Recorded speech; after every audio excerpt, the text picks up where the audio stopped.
how to add music in NanoBanana AI.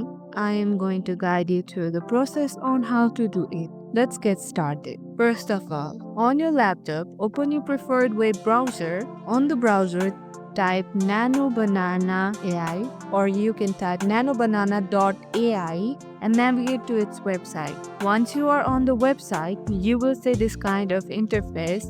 Make sure that you are logged in with your account. Now, if you scroll down, you will see AI editor section. Here you can transform your image using either the image to image or text to image option. You can select images from your drive and even give further prompt if you would like. After that, tap on Generate Now button and NanoBanana AI will create the output. But keep in mind, NanoBanana is mainly an AI image editor, so you cannot directly add music inside it.